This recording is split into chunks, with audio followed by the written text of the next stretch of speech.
ইফতার করার সময় খাবার টেবিলে তাকিয়ে দেখলাম কোথাও বেলের শরবত নেই। আমি তখন আমার স্ত্রী শ্রাবণীকে ডেকে বললাম, আজকে শুধু লেবুর শরবত কেন, বেলের শরবত কোথায়? তখন সে মাথা নিচু করে উত্তরে বলল, আজকে বেলের শরবতটা বানানোর সময় পাইনি। কথাটা শোনার সাথে সাথে আমার মেজাজটাই খারাপ হয়ে গেল। শ্রাবণীকে তখন ধমক দিয়ে বললাম, তুমি কোন রাষ্ট্র পরিচালনা করো, বেলের শরবত বানানোর সময়টা পাও না? সারাদিন রোজা রেখেছে, একটু শান্তি করে বেলের শরবত খাবো, সেটাও আমার কপালে নেই। শ্রাবণী তখন আর কোনো কথা না বলে চুপচাপ দাঁড়িয়ে রইল। এই মেয়েটাকে নিয়ে একটাই সমস্যা, সে কোনো কাজই সম্পূর্ণভাবে করতে পারে না। দুপুরের দিকে শ্রাবণীকে বললাম, ফ্রিজে মুরগির মাংস আছে? ও বলল হ্যাঁ আছে। তারপর আমি ওকে বললাম, আজকে একটা কাজ করো, মুরগির মাংস দিয়ে ইফতারিতে চপ বানিও। আমার কথাটা শুনে শ্রাবণী আমার মুখের দিকে হা করে তাকিয়ে রইল। আমি তখন কিছুটা ধমকের সুরে তাকে বললাম, এভাবে বোকার মতো আমার মুখের দিকে হা করে তাকিয়ে আসো কেন? শ্রাবণী তখন বলল, মুরগির মাংস দিয়ে আবার কিভাবে চপ বানায় এটা তো আমি জানি না, এমনিতেই রোজা রেখেছি, তার মধ্যে আবার মধ্য দুপুর মাথাটা এমনিই খারাপ, তার উপর আবার শ্রাবণীর মুখে এমন কথা শুনে মাথাটা আরো খারাপ হয়ে গেল। আমি তখন রাগী চক্ষু নিয়ে ওর দিকে তাকিয়ে বললাম, তোমার মা তোমাকে কোনো কিছু শিখিয়ে বড় করেনি,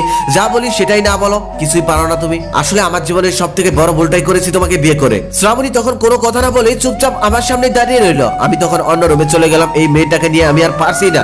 এই মেয়েটাকে আজকাল দেখলে আমার বিরক্ত লাগে, ওকে আমার সহ্যই হচ্ছে না। সেহরির সময় ভাতে হাত দিয়ে দেখি ভাত ঠান্ডা। আমি কিছু না বলে শুধুমাত্র শ্রাবণীর মুখের দিকে তাকালাম। অমনি সে আমার রাগান্বিত চেহারা দেখে মাথা নিচু করে ভয়ে ভয়ে বলতে লাগলো, আজ উঠতে একটু দেরি হয়ে গেছে, এখন গরম ভাত রান্না করলে আজান দিয়ে দিবে, তাই একটু আজকে কষ্ট করে ঠান্ডা ভাতটা খেয়ে নাও, কালকের থেকে এমন ভুল আর কখনোই হবে না। শ্রাবণীর কথা শুনে রাত করে ওকে আর আমি কিছু বললাম না, শুধুমাত্র ভাতের প্লেটটা আসার মেরে ডাইনিং টেবিল থেকে রুমে চলে গেলাম। তারপরের দিন আমার বন্ধু খালিদ ওর বাসায় আমাকে ইফতারের দাওয়াত করেছে। বাসা খুব কাছে হয়, আমি একটু আগে ওর বাসায় চলে গেলাম। কলিং বেল বাজাতে আমার বন্ধু খালিদ দরজা খুললো। তবে ওর অবস্থা দেখে আমি অবাক, কারণ ওর পুরো শরীরে আটা ময়দা লেগে আছে। আমি তখন অবাক হয়ে তাকে বললাম, কিরে তোর এরকম অবস্থা কেন? খালিদ তখন একটু মুচকে এসে আমাকে বলল, তোর ভাবিকে ইফতার বানানোর কাজে সাহায্য করছিলাম। আমি তখন খালিদকে বললাম, তুই আবার রোজা রেখে রান্না বান্নাও করিস? খালিদ তখন অবাক দৃষ্টিতে আমার দিকে তাকিয়ে রইল আর বলল, তুই গাদা নাকি, শুধু কি আমি একাই রোজা থাকি? তোর ভাবিও তো রোজা রেখেছে। আমাদের যেদিন অফিস ছুটি থাকে সেদিন আমরা সারাদিন শুয়ে বসে থাকি, একটু খেয়াল করে দেখতো মেয়েদের কোনো ছুটি আছে কিনা। ও রোজা রেখে ঘর পরিষ্কার করে, কাপড় ধোয়, রান্না করে, থালি বাসন পরিষ্কার করে, বাচ্চা সামলায়।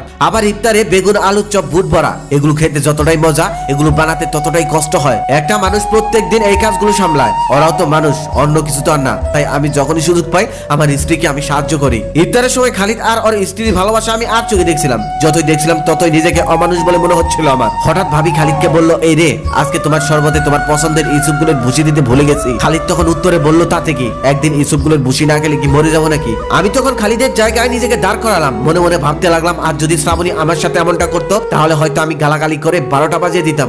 অথচ একদিন বেলের শরবত না খেলে কিছুই হবে না। আমি সবসময় শুধু আমারটাই ভেবেছি, অথচ আমার পাশের মানুষটা যে রোজা রাখে, সে সারাদিন কত কাজ করে, এটা কখনো আমার চোখেই পড়েনি। সেহরির সময় শ্রাবণীকে ডাক দিতে ও লাফ দিয়ে উঠলো। ও কিছুটা ভয়ের চোখে আমার দিকে তাকিয়ে বলল, আমি আজকেও কি দেরি করে ফেললাম নাকি? কিছু মনে করো না, আমি তাড়াতাড়ি এখনই রান্না করে নিচ্ছি। আমি তখন মুচকি এসে ওকে জড়িয়ে ধরে বললাম, আমি সমস্ত রান্নাই করে ফেলেছি, শুধুমাত্র মাছের তরকারিটা একটু ভালো হয়নি, আজকে কষ্ট করে খেয়ে নাও। আর হ্যাঁ, কালকে তুমি আমাকে মাছের তরকারি রান্না করা শেখাবে, আর আমি তোমাকে মুরগি দিয়ে চপ বানানো শেখাবো। আমার কথা শুনে শ্রাবণী কিছুটা বলতে চেয়েছিল, ঠিক সেই সময় আমি ওকে থামিয়ে দিয়ে বললাম, আমাকে এতদিনের ব্যবহারের জন্য মাফ করে দিও, কথা দিচ্ছি আর কখনোই তোমার সাথে খারাপ আচরণ করবো না, পৃথিবীর সব থেকে ভালো স্বামীটি হয়েই তোমাকে দেখাবো। তখন তোমার চোখে আমার প্রতি ভয় না, শুধুমাত্র ভালোবাসাটাই দেখবে। তাই সকল মুসলিম ভাইদের প্রতি আমার একটাই অনুরোধ, আপনি যেমন রোজা রাখেন ঠিক তেমনই আমাদের মা বোনরা রোজা রাখে। তারা রোজা রাখে, সারাদিন কত কাজ করে, কত কষ্ট করে। তাই কখনোই খাবার দাবার নিয়ে রোজার মাসে তাদের সাথে খারাপ আচরণ করবেন না, পারলে সাহায্য করুন।